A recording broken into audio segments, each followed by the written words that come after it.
Kemudian untuk pengadaan PNS tahun 2021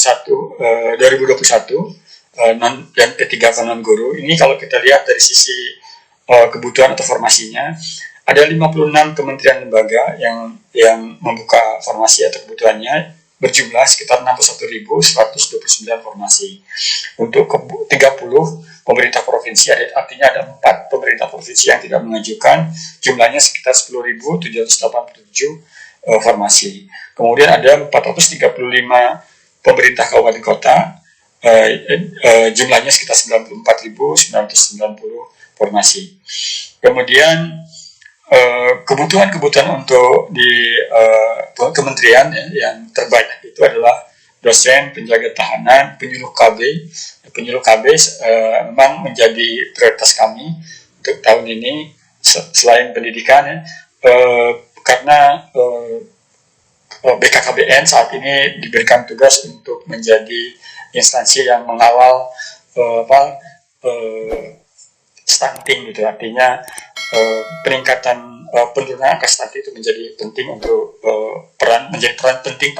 memerlukan peran penting dari penyuluh KB. Karena itu kami berikan sedikit lebih banyak formasinya. Kemudian ada beberapa lain lagi, masih analisis perkara peradilan terkait dengan masalah hukum, saya kira menjadi prioritas juga, pemeriksa, dan kemudian perawat, dan analis hukum pertanahan, dan jaksa ini terkait dengan masalah pertanahan, sekali dengan hukum juga, tenaga kesehatan, dan statistisi, perangkat komputer, ini banyak dibutuhkan dalam kaitan dengan penerapan TIK, kemudian pengawasan farmasi dan makanan, penyuluh perikanan dan perencanaan. Ini untuk beberapa jabatan yang memang terbanyak diusulkan oleh kementerian dan lembaga. Sementara di pemerintah daerah tentu saja yang terbanyak di provinsi adalah guru, perawat, dokter, dan rekam medis. Maaf, untuk ini tidak ada guru, tapi guru sudah dialokasikan 1 juta yang di atas tadi. Untuk ini adalah yang terbanyak adalah tenaga kesehatannya adalah perawat, dokter, asisten apoteker, rekam medis, dan apoteker. Kemudian untuk jenis teknisnya kembali perangkat komputer, karena memang kebutuhan kita dalam kaitan dengan TIK, kemudian polisi kehutanan, pengawas benih tanaman, pengelola keuangan, dan pengelola pengadaan barang dan jasa. Ini saya kira sejalan dengan apa yang diarahkan oleh Pak Menteri tadi, bahwa Pak Presiden ingin seleksi ini difokuskan pada tenaga-tenaga yang memang langsung terjun ke lapangan untuk ikut mendorong proses pembangunan. Demikian juga untuk di kabupaten kota masih sama dengan di provinsi. Kemudian tentunya sekalian nanti ada ketentuan-ketentuan umum dalam kaitan dengan seleksi ini yang harus dipenuhi oleh setiap calon pelamar gitu ya.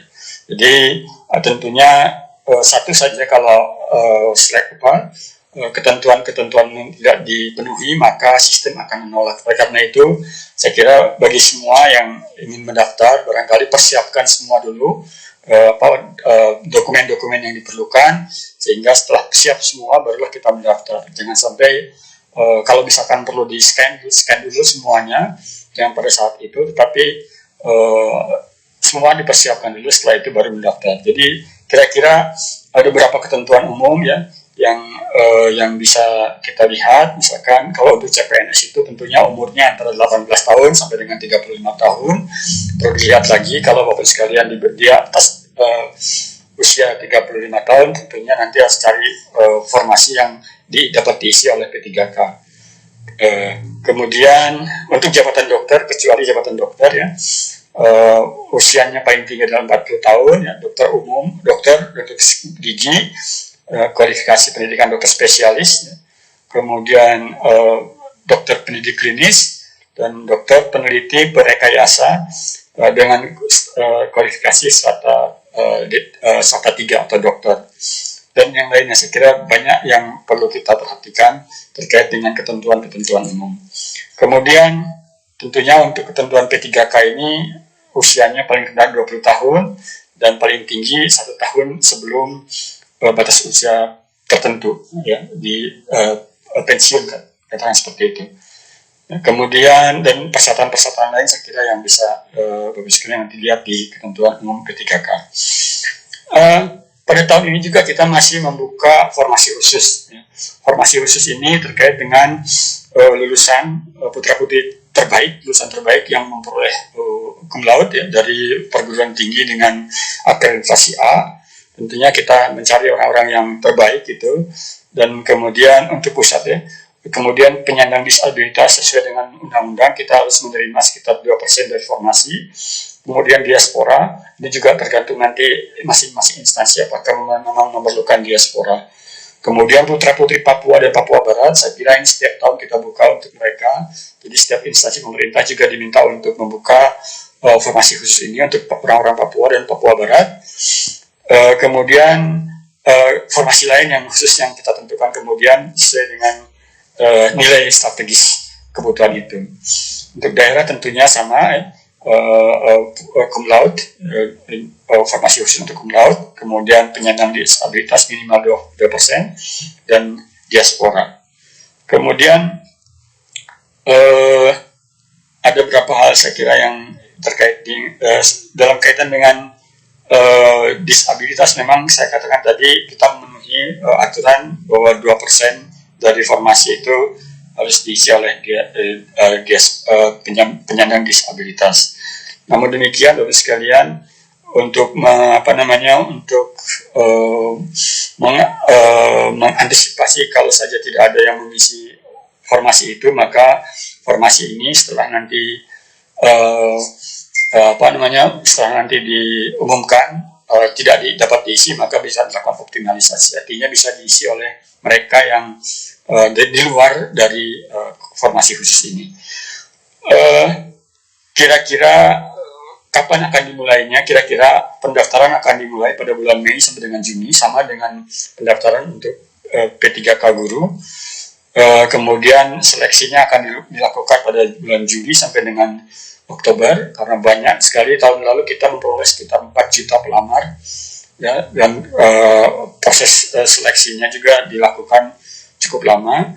Kemudian nanti pengumumannya akan dilakukan pada bulan November, dan tentunya setelah pengumuman ini nanti akan dilakukan pemberkasan dan penetapan NIP-nya. Dan tentunya nanti bagaimana lokasinya, saya kira nanti seperti tahun lalu kita juga sudah menerapkan lokasi di 34 kantor regional BKN ya, di UPD-nya juga, dan mungkin kalau misalkan dilakukan di lokasi-lokasi lain juga barangkali kita bisa rancang demikian rupa. Seperti juga tahun lalu, maka tahun ini seleksi harus dilakukan dengan protokol kesehatan yang betul-betul ketat ya. Kami nanti akan selalu diskusi dengan Kementerian Kesehatan dan BNPB terkait dengan masalah protokol kesehatan ini. Tentunya kerjasama ini juga kita lakukan dengan pemerintah daerah dan instansi-instansi lain yang memiliki keterkaitan dengan hal ini. Saya kira sementara waktu itu yang bisa kami sampaikan, kurang lebihnya mohon maaf. Assalamualaikum warahmatullahi wabarakatuh.